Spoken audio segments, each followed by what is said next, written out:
Assalamualaikum warahmatullahi wabarakatuh. Bismillah, alhamdulillah, wassalatu wassalamu ala rasulillah Muhammad ibni Abdillah, la haula wa la quwata illa billah. Para penyimak kajian kitab Tijan Daruri, mari sama-sama kita simak pembacaan kita kitab Tijan Daruri dimulai dari muqaddimah, dan mudah-mudahan nanti kita bisa menyelesaikannya sampai khatam dengan menggunakan metode pesantren. Qala mu'allifu rahimallahu ta'ala wa nafa'na bihi wa bi ulumihi wa amaddana bi asrarihi wa adda min barakatihi fid darin amin. Qala radhiyallahu anhu. Alhamdu, segala puji lillahi, milik Allah, al-munazzahi, yang disucikan Allah, an samatil hudus, daripada sifat-sifat makhluk, wal alwani, keragaman, wal kaifiyati, dan berbagai macam tingkah. Musonib menggunakan muqaddimah ini adalah muqaddimah yang berkaitan dengan pan ilmu yang akan dibahasnya, yaitu ilmu tauhid. Nah, tentu ini pas terhadap koridor pendisiplinan ilmu pengetahuan. Seperti halnya ketika kita ingin membahas ilmu tauhid, maka muqaddimahnya itu harus muqaddimah yang berkaitan dengan ilmu tauhid, sebaiknya seperti itu. Ketika kita ingin membahas ilmu fikih, maka sebaiknya muqaddimahnya muqaddimah yang berkaitan dengan ilmu fikih. Seperti kita ingin membicara tentang pernikahan, tentu maka muqaddimahnya itu digunakan muqaddimah yang berkaitan dengan tentang pernikahan tersebut. Nah, di dalam ilmu bade itu dinamakan bade bara'atul istihlal namanya. Bade bara'atul istihlal, yaitu sebuah sebuah muqaddimah atau permulaan, yang permulaan itu berkaitan dengan pembahasan yang akan dibahas. Maka itu namanya bade bara'atul istihlal. Nah, ini musonib menggunakan muqaddimah yang berkaitan dengan ilmu tauhid. Maka diartikan seperti ini: alhamdulillahi al-munazzahi an samatil hudusi wal alwani wal kaifiyat. Segala puji hanya milik Allah, yang mana Allah subhanahu wa ta'ala itu dibersihkan atau disucikan dari segala macam-macam sifat makhluk, keragaman, dan tingkah-tingkah yang ada pada makhluk. Nah, tentu ini adalah pensucian bagi Allah subhanahu wa ta'ala. Tentu ini adalah pembahasan tentang ilmu tauhid. Para pendengar, coba kita perhatikan pada kata alhamdulillah. Alhamdu secara arti literal itu adalah puji. Puji ini terbagi menjadi 4. Ada namanya, yang pertama puji kodim li kodimin, yang kedua adalah puji kodim li hadisin, ketiga puji hadis li kodimin, dan yang keempat adalah puji hadis li hadisin. Jadi nanti kalau ketika ditanya ada berapa puji itu, jawabnya kita ada 4. Yang pertama ada namanya puji kodim li kodimin, yang kedua ada puji kodim li hadisin, yang ketiga ada puji hadis li kodimin, dan yang keempat namanya puji hadis li hadisin. Apa pengertian yang pertama puji kodim li kodimin? Puji kodim li kodimin adalah Allah subhanahu wa ta'ala memuji kepada zatnya sendiri. Allah memuji kepada zatnya sendiri, itu dinamakan puji kodim li kodimin. Seperti contoh, Allah subhanahu wa ta'ala berfirman subhanallah, yang artinya maha suci Allah. Nah, maha suci Allah ini Allah sedang memuji kepada zatnya, bahwa zatnya Allah subhanahu wa ta'ala itu adalah zat yang maha suci dan dibersihkan daripada segala macam sifat makhluk. Nah, hal itu adalah puji kodim li kodimin namanya. Allah memuji kepada zatnya sendiri, itu dinamakan puji kodim li kodimin. Yang kedua ada namanya puji kodim li hadisin. Kalau puji kodim li hadisin itu adalah Allah subhanahu wa ta'ala memuji kepada makhluk. Allah memuji kepada makhluknya, itu dinamakan puji kodim li hadisin. Ya contohnya seperti Allah Subhanahu wa taala memuji kepada nabi kita Nabi Muhammad sallallahu alaihi wasallam. Nah, itu dinamakan puji qadim li hadisin. Seperti firman Allah, innaka la'ala khuluqin azim, bahwasanya engkau ya Muhammad memiliki akhlak budi pekerti yang agung dan baik. Allah memuji kepada Nabi Muhammad, maka itu dinamakan puji qadim li hadisin namanya. Yang ketiga ada namanya puji hadis liqodimin. Kalau puji hadis liqodimin yaitu makhluk memuji kepada Allah Subhanahu wa taala. Ketika makhluk memuji kepada Allah Subhanahu wa taala Tuhannya, maka itu dinamakan puji hadis liqodimin. Seperti contohnya kita mengatakan innaka anta ta'lamu, bahwasanya engkau ya Rabb zat yang maha mengetahui segala macam urusan. Atau kita mengatakan Allahu Akbar, Allah yang maha besar. Kita sebagai makhluk ini memuji kepada Allah Subhanahu wa taala. Nah, itu dinamakan puji hadis liqodimin namanya. Dan yang terakhir ada namanya puji hadis li hadisin. Kalau puji hadis li hadisin adalah makhluk memuji kepada makhluk dengan makhluk saling memuji. Nah, itu dinamakan puji hadis di hadisin. Seperti kita mengatakan kepada teman kita yang rajin, tentu kita mengatakan engkau sangat rajin. Nah, kita memuji kepada teman kita yang rajin itu namanya puji hadis di hadisin. Nah, antara puji qadim li qodimin, puji qadim li hadisin, puji hadis li qodimin dan puji hadis li hadisin ini secara hakikat adalah puji hanya milik Allah Subhanahu wa taala. Baik itu puji hadis li hadisin, baik itu puji hadis li qodimin atau puji qadim li hadisin, semuanya itu hakikatnya milik Allah Subhanahu wa taala. Maka di muqaddimah ini dikatakan alhamdulillahi almunazzahi an samatil hudusi wal alwani wal kaifiyat.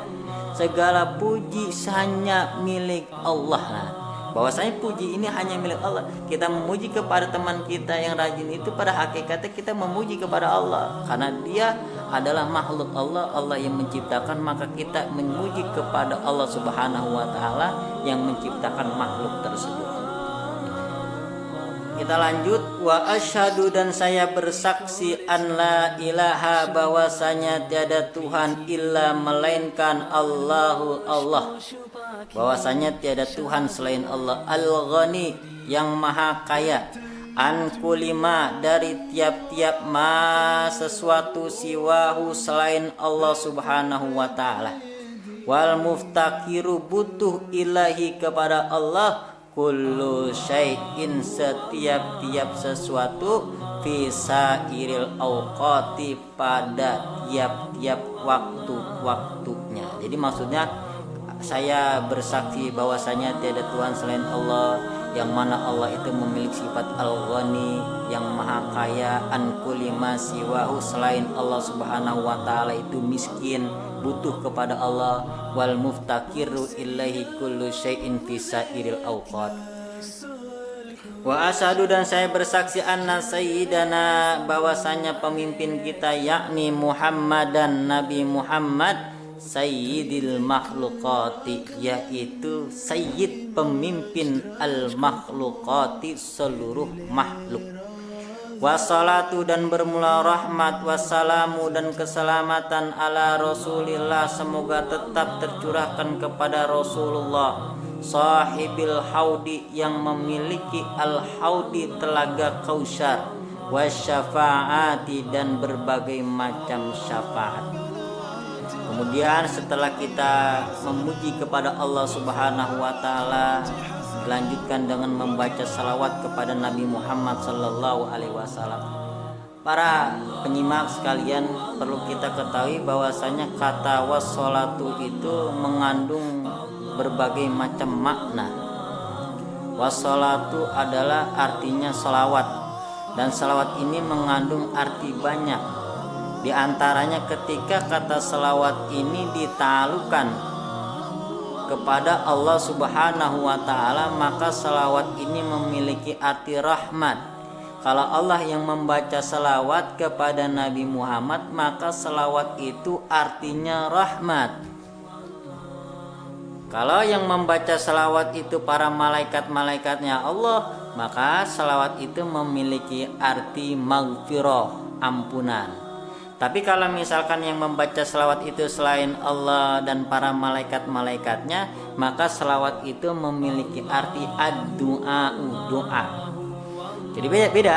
Ketika yang membaca salawat itu Allah kepada Nabi Muhammad itu memiliki arti rahmat. Ketika para malaikatnya Allah membaca salawat kepada Nabi Muhammad itu memiliki arti ampunan.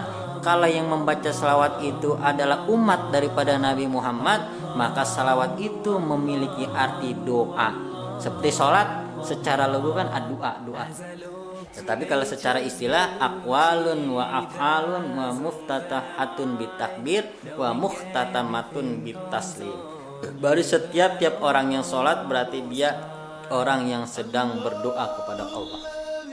Nah, kemudian setelah memuji kepada Allah dan berselawat kepada Rasulullah sallallahu alaihi wasallam, yang mana Rasulullah ini adalah sahibil haudi, yang memiliki telaga Kausar di surga, wasyafaati, dan Rasulullah adalah yang memiliki syafaat yang disebut dengan syafaatul uzmahnya.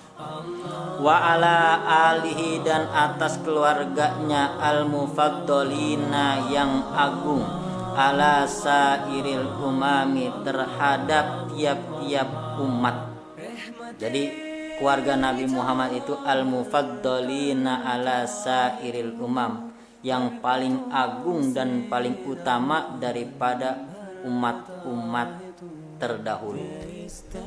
Wa ashabihi, dan para sahabatnya al-faizina, yang meraih bi anwa'il khairati, macam-macam al khairati, kebaikan, wan ni'ami, dan nikmat-nikmat. Kemudian setelah bersalawat kepada Nabi Muhammad, keluarganya, dan dita'alukan dengan para sahabat-sahabat Nabi, yang mana sahabat Nabi ini al-faizina bi anwa'il khairat, adalah orang-orang yang memiliki atau mendapatkan berbagai macam-macam kebaikan-kebaikan, wan ni'ami, dan nikmat.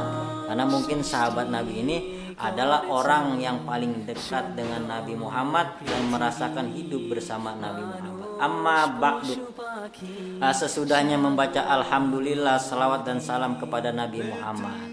Nah, alhamdulillah sampai wan ni'am ini adalah muqaddimah dari ilmu tauhid, yang mana muqaddimahnya ini, saya ulangi kembali, berkaitan dengan ilmu tauhid yang disebut dengan bade baraatul istihlal. Nah, makanya nanti ketika kita ingin berbicara atau membicarakan tentang masalah kematian atau pernikahan, maka muqaddimahnya harus yang berkaitan dengan hal yang akan kita bahas tersebut.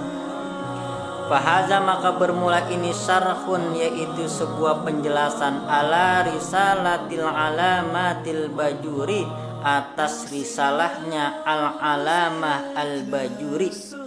Nah, ini syarah daripada risalahnya Syekh Ibrahim bin Muhammad al-Bajuri. Maksudnya Syekh Nawawi al-Bantani menyarai daripada risalahnya Syekh Ibrahim al-Bajuri. Jadi yang tengahnya ini yang menulis adalah Syekh Nawawi al-Bantani, yang pinggirnya, yang matanya itu adalah Syekh Ibrahim bin Muhammad al-Bajuri. Nah, Syekh Nawawi al-Bantani menyarai daripada kitab risalahnya Syekh Ibrahim bin Muhammad al-Bajuri. Al-Bajuri itu nama kampung yang ada di kota Mesir. Fi tauhidi, di dalam mengenai masalah ilmu tauhid. Tauhid yaitu ilmu tentang mengesahkan Allah Subhanahu wa taala. Nama lain dari ilmu tauhid itu bisa disebut dengan ilmu kalam. Bisa ilmu kalam, ilmu tauhid, atau ilmu usul. Nah, itu sama, ilmu tauhid juga, namanya berbeda tapi maknanya sama. Sama itu menamakan akan akuhu pada ini kitab Tijanad Darari, yaitu kitab Tijan Darari, yaitu kitab yang sedang kita baca ini namanya kitab Tijan Darari. Tijan Darari adalah syarah daripada risalahnya Syekh Ibrahim bin Muhammad al-Bajuri. Jadi Syekh Nawawi menyarai daripada syarahnya risalahnya Syekh Ibrahim al-Bajuri. Nah, Tijan Darori ini secara arti, Tijan artinya mahkota, Darori artinya permata. Jadi Tijan Darori adalah mahkota permata. Tijan Darori, mahkota permata. Nama yang indah di dalam mengenai masalah ilmu tauhid. Fi syarhin, di dalam menyarai risalah al-Bajuri, risalahnya Syekh al-Bajuri. Tadi kita katakan bahwa Syekh Nawawi ini menyarai daripada kitab risalahnya al-Bajuri. Al-Bajur, nama kampung, nama lakopnya sebenarnya nama Syekh Ibrahim bin Muhammad al-Bajuri. Waqad su'iltu, dan sungguh su'iltu telah dipinta tu akan aku. Waqad su'iltu, dan sesungguhnya aku telah dipinta. Nah, ini sengaja saya mengartikan kitab ini sesuai dengan susunan bahasa Arabnya. Biar apa? Biar kita paham arti perkata per kata.